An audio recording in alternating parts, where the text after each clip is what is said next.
Staging lanes for Q2 of the Denso 4 wides in Las Vegas. And we are the Denso car this weekend.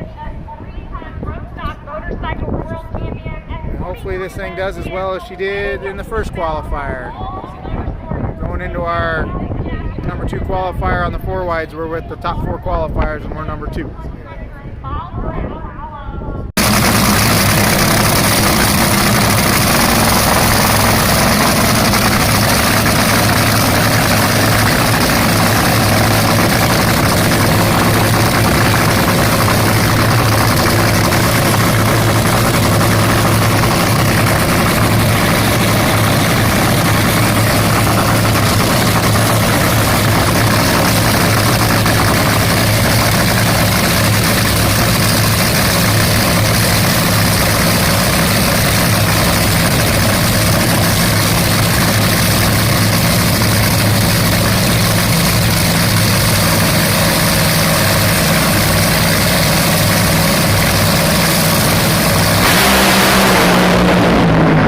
So I got a question on what this plate here with all the dial indicators is for when we put it on the car. Well, when we put the intake manifold on, before we put the blower on, we put this plate on it as we tighten it down to make sure we get it square, and all the dial indicators are just making sure that it's all square so we don't lose any of that boost we're trying to make.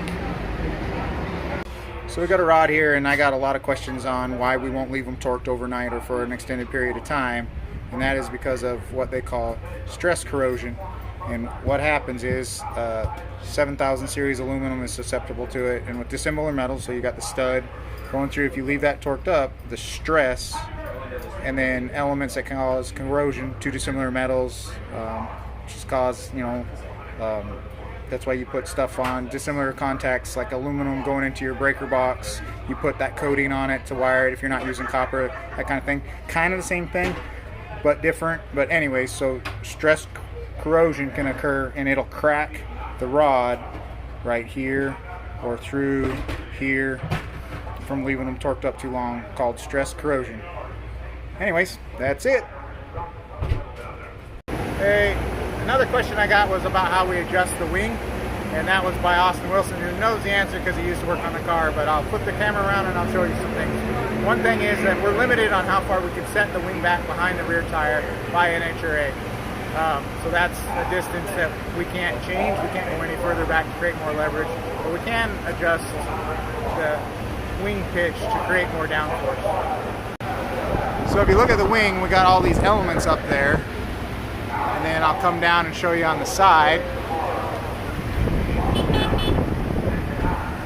We can adjust those elements with all those different screw points there and put more pitch into them, which will create more downforce or less depending on track conditions or what the car wants.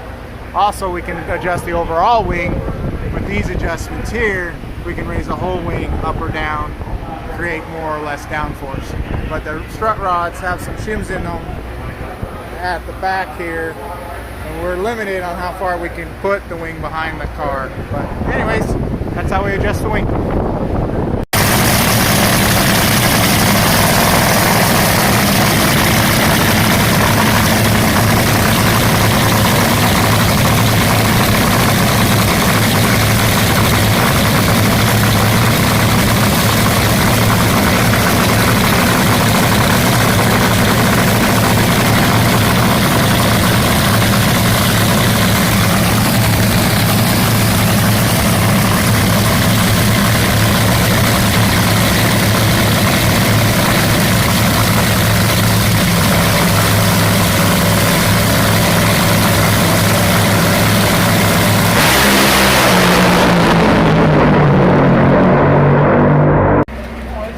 Guys, it is Sunday morning. We've already warmed the car up. This beast is ready to go for E1. Hopefully we can turn on some wind lights today and make it to the final. I think we qualified number 4, so we're looking pretty good. The car's running pretty well, so hopefully 3 white swing later and we can have one hell of a good video. All right.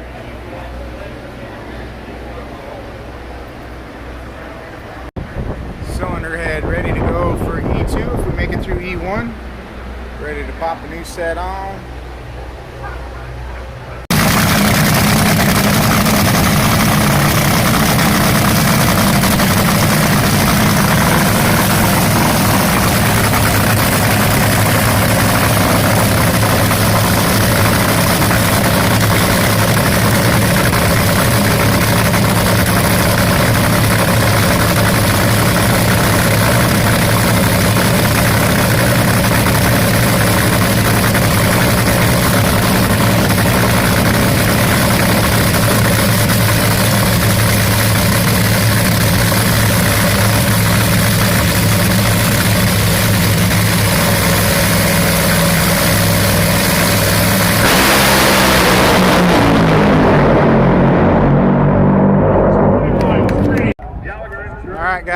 We are in the staging lanes for the finals of the Four Wise in Vegas, and everything's been good so far. So let's see if we can turn on one more light.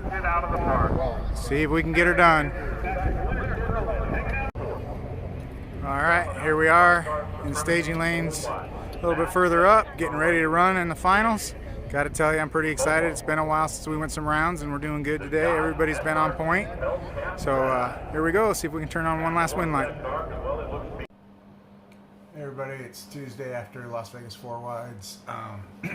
Well, we did pretty good. We made it to the final. Hope you're all watching. Came up a little bit short in the final, but the overall weekend, the car was running pretty darn good. We qualified fourth and had a couple back-to-back 75s, which things are looking up, and so hopefully this year we can keep that momentum going into Atlanta and keep going some rounds. I got one more question to answer for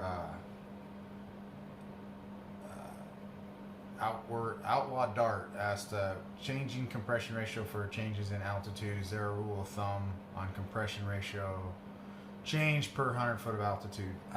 Not that I'm aware of, because there's a lot more factors into picking the compression ratio than just altitude. It also has to do with altitude density,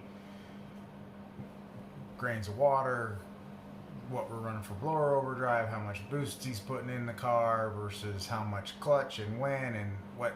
So the best way to explain this is and a lot of people say, well, you say a lot of stuff on YouTube or tell people a lot of stuff. I'm not telling anybody information that is not out there or not readily available. I'm not giving away any tuning secrets of mics, or I would never do that. But I kind of look at it like a chess game. You can learn the basic moves of a chess game very quickly. You learn how the queen can move, how the king can move, how a rook, pawn, so on and so forth. You know how they all move, and that's very simple. But it takes a lifetime to master chess, and I feel like being a crew chief and tuning these cars, everybody has the same toolkit. You got compression and nitro and a blower and all of these, and the clutch, and a lot of us use the same type of management system and all of those things.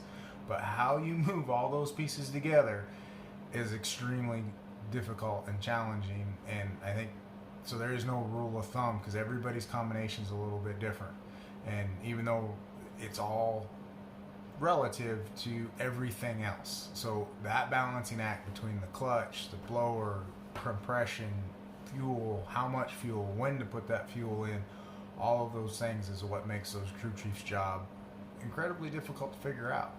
And they all have those same basic pawns, they all have those same basic queens and rooks to move, but figuring out when and where and how to move them, that's where it's at.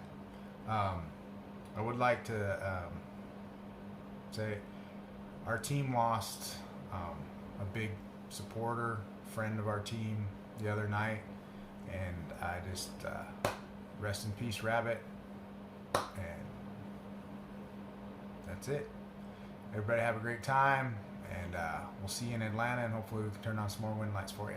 Thanks everybody. Like and subscribe if you like what we're doing, and we'll see you in Atlanta.